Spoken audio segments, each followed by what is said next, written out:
صاحب ډیره یو مهمه ویډیو ده د افغانانو مسؤلیت دی موږ د دوی حق ادا کړو تر څو جامعې ته حقایق وړاندې کړو. یو ویډیو اوس یو چا رالیږلې ده، غواړم تاسو سره شریکه کړم، ټول په غور ورته وګورئ. دا د افغانانو حالت ده په افغانستان کې د کابل د دوه سره مزدوري ادارې. السلام علیکم ګران دوستانو ملګرو، د ریوب سپینغر شرکت معاون یم، خدای دې وبخښي، زما ورور فضل الرحمن زرزی د ریوب سپینغر شرکت رئیس وم او زه معاون یم د ډاکټر یوسف خان عربي د فامیل څخه یم، د بهترین عربي د فامیل څخه یم. ګران دوستانو، یو د زړه درد درسره شریکوم. فقط 3 دقیقې مو وخت نیسم، زیات نه. 3 دقیقې مو وخت نیسم، زیات نه. خپل وطن په حالاتو باندې کې سره غږېږم. تقریبا 11 ورځې مخکې ما مشهور ډاکټر یوسف خان عربي کورونا نیولی و، په دې مرض ګرفتاره شو. معاینه خانې ته لاړو، په معاینه خانې کې کوم مریض ورته راغلی دی، هغه مریض په دې نجس مرض باندې لګیا شوی و او دی یې ونیولو. یو 2 ورځې بعد یې ما ورور ونیولو، هغه فامیل یې ونیولو.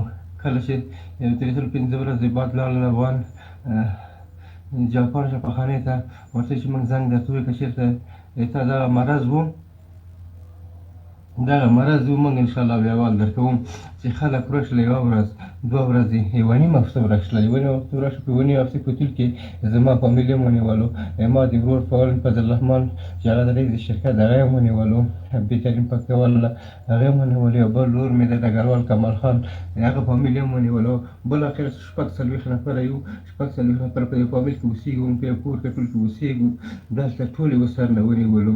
چې کله موږ شفاخانې ته مراجعه وکړه چې ګورو ډاکټر یوسف خان او لورې مریم په نتیجه مثبته ورغلو. چې وروره د پلیاز د خدای پلیاز تا ته خو 10 ورځې مخکې راغلي وو، نو تا چې کله چې مثبت وو تا ولې زنګ نه راته ورغلو چې تاسو ځانونه بېل کړو، موږ خو تباه کړو که نه. خو خیر په هر صورت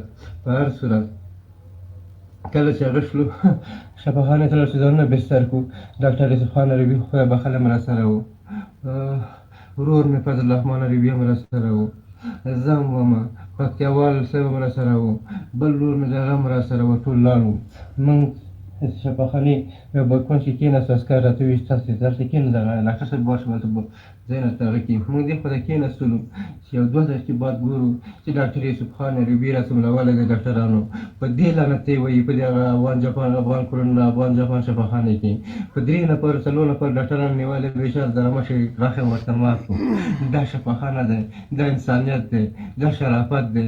بېرته راغلو چې بېرته راغلو مې ژوندي و هغه کې خور مې د خدای وبخښي هغه وفات شوله. بیا ډاکټر یوسف خان عربي وفات شو. بیا ملي تاجر و، ورور مې و هغه وفات شو. هغه ټول وفات شول. بس موږ هم زه پکتیاوال څخه پاتې یو. که خدای پاک چېرته ژوند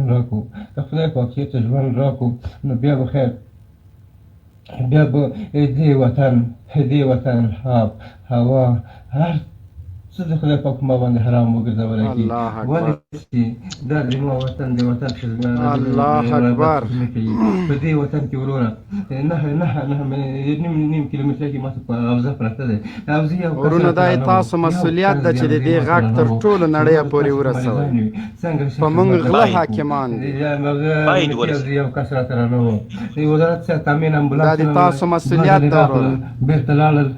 سبا دا ورځ په موږ او تاسو راتلونکې ده. شفاخانې ته هلته وشانه چونلو په افغان جاپان شفاخانې کې چور دی چې څنګه چې ورشي ورننوځي د هغه د کې بستر د کې هېڅ شی هم نشته دی. شپې 10 بجې وې، ډاکټر یوسف لور زه خپل هم ډېر سره په بیماره وم، نفس لنډي ورته پیدا شوله، نفس تنګي ورته پیدا شوله. ویډیو شیر کړئ ملګرو، دا تاسو مسؤلیت ده چې غله چارواکي خاین چارواکي نړۍ ته دیموکراتان د غار فل برایټان دا نړۍ ته معرفي کړئ. دوی د موږ په ولس رحم نه کوي. د پکتیا ولس غږ درځي. بیا چې ډاکټر راغلو کوټه نه پیدا کېده. کوټه چې راته پیدا شوله بیا په 1.5 ساعت کې بیا اکسیجن نه و، اکسیجن راته نه راوړلو. هغه ځای نه مې بېرته راواچولو، یو شفاخانې ته مې راوړله، شفاخانې کور آباد. لږ اکسیجن همالته ورکړو مزار لمان سړک باندې، خو لږه خشله را مې وسله. مطلب مې دا شی و چې موږ خپل هم دې وطن ته خدمت کړی دی، درس مو په دې وطن کې ویلی دی. ما هغه شرکت دی چې په میلیونهاو افغانیو واردات یې کړي دي. ما هغه شرکت دی چې په میلیونهاو افغانیو ټکس او مالیه مې ورکړی دی چې نن د ما پوښتنه نه کېږي. دا یو تجار ده، ملي تجار ده. الله اکبر. څوک ما پوښتنه څوک نه کوي. شپږ څلوېښت نفره فامیل مې ده. الله اکبر. ملګرو د دې سلګۍ معمولي مه ګڼئ، د دې سلګۍ عرش لړزوي. سره کم انسانیت دی په وطن کې، خو سوالم رانه تښتي، په موږ یې غله حاکمان کړي، پولیس هم رانه تښتي، اردو هم رانه تښتي، ډاکټر هم الله په میدان په دې وطن کې پراته یو. څوک دې من کور ته رانغلل. زما ورور بهترین پکتیوالی ویدو کړی. ویدو نه وروسته یو دوه درې نفره دلته څو نفره خلک رانه پوښتنه چې ستورګا په لیست ما ټول جیران ورته وکړم. ولاړ هغه بېرته بیا شفاخانه ته وتلو. بیا راغلو، بیا چې راغلو بیا ما خبره وایي چې شم نه وم. ورو په دې وطن کې ټول غله دي، په دې وطن کې انسانیت نشته، په دې وطن کې شرافت نشته، په دې وطن کې څه د خدای نشته دي. یو ګولی څوک نه درکوي، لاره بنده ده. بله ورځ مریضان مې ډېر زیات خراب شول، خپله په موټر کې کېناستم، دا مکوریانو ته چې ورسېدم هغه کمزوری پولیس راته کوي چې او بې ناموس، او بې وجدان، او مردګه او برای، او بې ناموس چلو باره مې ورته وایي چې وروره فامیل مې تباه شو، په لیاد خدای ټول ابزه خرابه ده، اکسیجن مې خلاص شوی دی، خلکو ته مرزانو ته اکسیجن راوړم، دوه درې کنداغې ولم ښاولې. ولې په دې ظلم الله اکبر، الله اکبر. یا الله د افغانانو په حال ته رحم وکړي. خدای دا غله چارواکي له موږ نه واخلي. ما فامیل دې حالت ته نه رسېدلو، ګوښې یوازې پرېښوي ټول حکومت. دا یو ملي تجار ده. هېڅ خدمت یې راسره نه ده کړی. که چېرته ژوندی پاتې شلم، الله دې عمر درکړي، نو دې وطن بدله هوا په حرام کې. او که چېرته مړ شلم نو خدای پاک ته په کوکو ژاړم، خدای پاک ته الله اکبر، کوکو ژاړم. یا رب العالمین، الله اکبر. خدای په دې دنیا کې تا نه حساب غواړم. دې ګدارانو چې نن د چوکۍ په کرسۍ په ګدۍ ناست دي، امرین ډوزي دي، وزیران دي، امرین دي، نور دي. انصاف دې تا نه غواړم. هغې دنیا کې ماته هېڅ چا انصاف نه ده راکړی، نه ما فامیل ته چا انصاف ورکړی دی، نه ما ته چا انصاف راکړی دی. ولې بالاخره دې ملک ته زه خدمت کوم، په میلیونهاو افغانۍ ستا ته کال مالیه در کوم، په میلیونهاو افغانۍ زه واردات صادرات لرم. ولې آخر دومره بې قدره انسان شلم چې ته نه د ما پوښتنه دې ونه کړه. خیر نور هېڅ څه دې نه وکړي، هېڅ څه په دې نه وکړي. ما د روغ انسانانو او بیمار انسانانو په دې ځای کې کارندین کړي وو.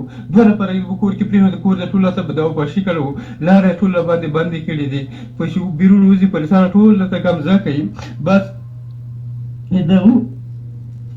خدای تعالی اشرف غني، ډاکټر عبدالله، دغه نوره په ورځ د محشر کې به ستاسې ګریوانې زما په لاس وي. هم ووایه په ورځ د محشر کې به داسې درته نیسي داسې دوه نفره بلایان ورته دوه ماښامه راځي چې نن 14مه ورځ ده. دا وګوره، دا ماته راوړي، دغه کې هم دوایي او په دې کې هم دوایي، په دې کې هم دوایي، په دې کې لیمو یې، دا مې تر اوسه پورې نه ده راخوړلی. دوه نفره په ماښام کې ماته راځي، موږ ته وایي چې موږ د خاک جبار اسلامي امارت مجاهدینو تا سره ډېر ظلم شوی، دوا وکړه انشاءالله ښه کېږو. 2 دقیقې په بل لکه ما سره درېږي. دې دوا سره مې لږ غونته شوی راحتي راغلی. امام ورسره راغله، پکتیاوال صاحب هم ورسره راغله، ټول هم ورسره راغله. اسلامي امارت ماته خاک جبار نه راځي، خاک جبار. الله اکبر، الله اکبر. کله زما خان ته تاوان راوړي، بې ناموسه، بې وجدانه اشرف غني، بې وجدانه ډاکټر عبدالله، بې وجدانه زما یم په قدرت په ګټه چې ناست وي. 2 نفر طالبان ماته راځي خاکي جبار نه دلته تاسو سره ظلم کېږي. خیر دا وخورې انشاءالله دې سره خدای پاک په تاسو ته اجر درکړي، ثواب درکړي انشاءالله. جوړېږي ډېر خلک دې سره جوړ شوي دي. د ماته په 9 کیلومتره کې د جمهوري پرته د 2 کیلومتره کې 9 کیلومتره کې حاضر راته پرته ده یو نفر مې غږ نه کوي خدای مو هلاک کا خدای مو تباه کا خدای مو هلاک کا مرستې باشه دې تاسو ګریوال الله اکبر ما بلاسوي د خپل الله اکبر خویندو د یتیمانو ټول زره سبز تاسو نه وایي الله نورم په اکبر خدای سپارم نورم په خدای سپارم الله اکبر نورم په خدای سپارم خیر ورځ ولې په مخ وخاشه الله اکبر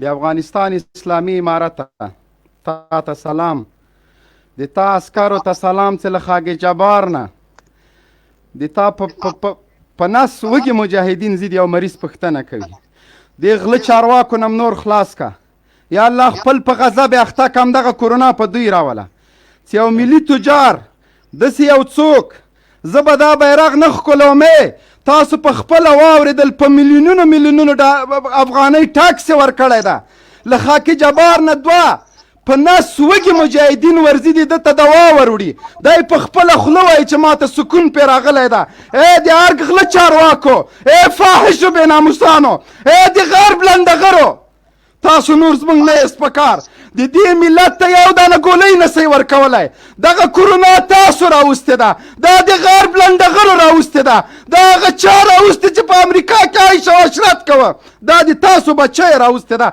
الله مو په خپل قهر اخته که د اسلامي امارت مجاهدینو مشرانو درخواست درته کوم دا بیماري جدي ونیسئ د دغه ورور په درد باندې ودردېږئ ټولو افغانانو ته ورسئ که نور هم هېڅ له وسه نه کېږي یو پوښتنه یې وکئ دا غله چارواکي غاصبین د غرب لنډغر د دیموکراسۍ علمبرداران د موږ د هېوادوالو زلقدم د دوی ننداره کوي ټوله کورنۍ په وبا باندې اخته سوې ده دوی قرنطین کړي سي تر څو هلته هلاک سي الله مو بچي همداسې هلاک کا په غرب کې د تاسو بچي په همدې بیمارۍ اخته سي دا خو د تاسو مرض دا یو ملي تجارو د په میلیونونو افغانۍ ټاکس ورکړی ده بالاخره نتیجه دا سوه چې خلک پولیس د کابل ادارې د ناموس کنځلې ورته کوي ولې ورشئ د نور ملکونو نه یې زده کوئ ورسئ یو متعصب سړی یو خاین سړی یو د افغانانو قاتل سړی هم د ساتیامي وزیر ټاکلی ده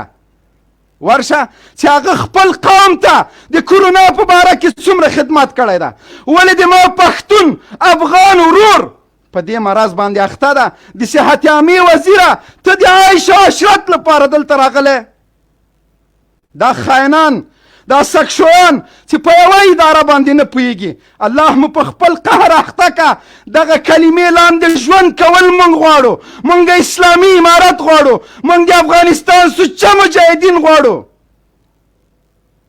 لبیک ورته وایو ملت ستاسو راتلو ته انتظار ده ای په بستر ناروغان تاسو ته دعا کوي دا مریض وایي زه به الله ته شکایت کومه که زه مړ سوم زه به رب جلجلال ته وایمه چې د ما درد ته څوک نه دي راغلي دا ورځ سبا په ما او تا روان دی افغان وروره دا مریض به رب ذوالجلال ته شکایت کوي وایي به چې بې درده افغانان مسلمانانو د ما ننداره کوله د ما بچي مړه کېدل دومره وحشت ای د کابل مزدوري ادارې ای د کابل بېواکه او بلواکه ادارې الله مو په غضب د خدای اخته که دوه کسه مجاهدین له خاکي جبار نه د دې ورور ته ځې د دې کلمې سوري لاندې ژوند غواړو تر دې که قسم مې دې په خدای وي چې دا یو لاس مې قطع سي دا بیرغ په دې بل لاس کې نیسم چې دا لاس مې قطع سي چې سر مې غوڅ سي دا بیرغ دې به په قبر باندې ولګوئ د دې بیرغ پوروړي است سلام